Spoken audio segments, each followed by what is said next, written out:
नमस्कार, capital TV Bihar देख रहे हैं आप और आपके साथ मैं हूं दिव्या।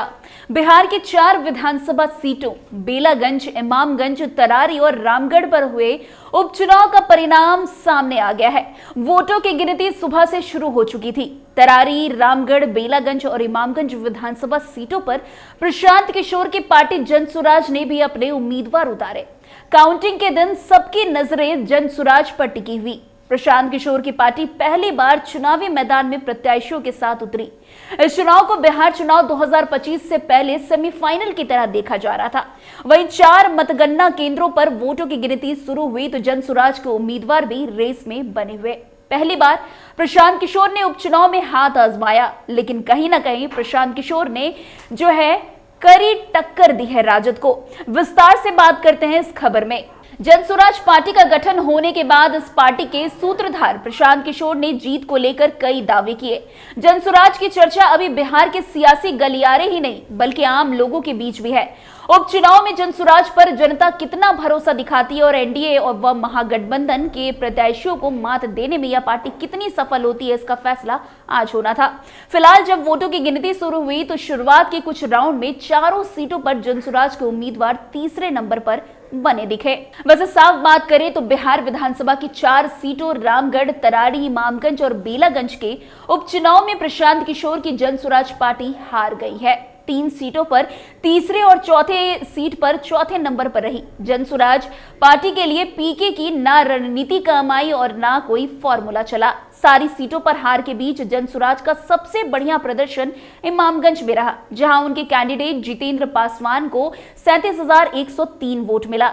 जितेंद्र पहले चक्र में जीतन राम मांझी की बहू दीपा मांझी को पछाड़कर दूसरे नंबर पर आए थे, लेकिन उसके बाद तीसरे पायदान पर है। दीपा ने तीसरे से दूसरे और फिर जीत का सफर तय किया।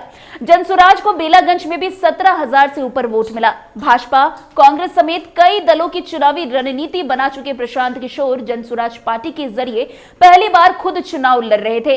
जनसुराज पार्टी की हार ने चुनावी रणनीतिकार प्रशांत किशोर उर्फ पीके की साख पर गंभीर भट्टा लगाया है।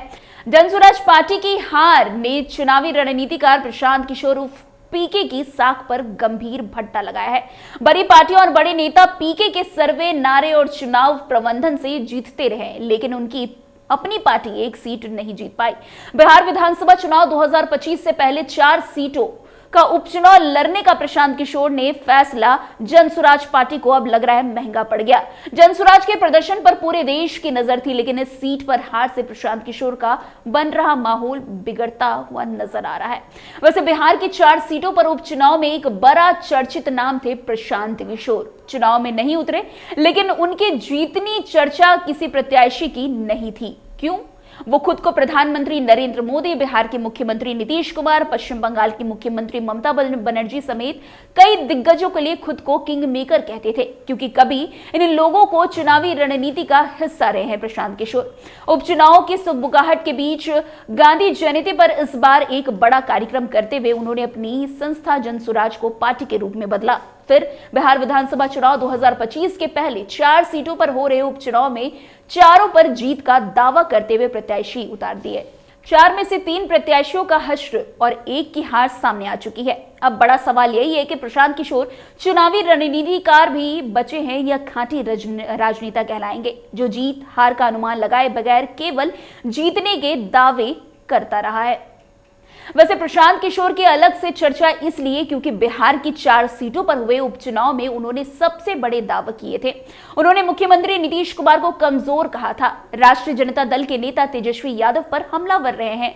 जनसुराज की जीत का दावा करने में अपने पुराने परफॉर्मेंस की चर्चा बार बार करते रहे। खुद को बड़े बड़े दिग्गजों का चुनावी रणनीतिकार बताने के साथ ही किंग मेकर कहलाने में भी गरज नहीं उनको रहा।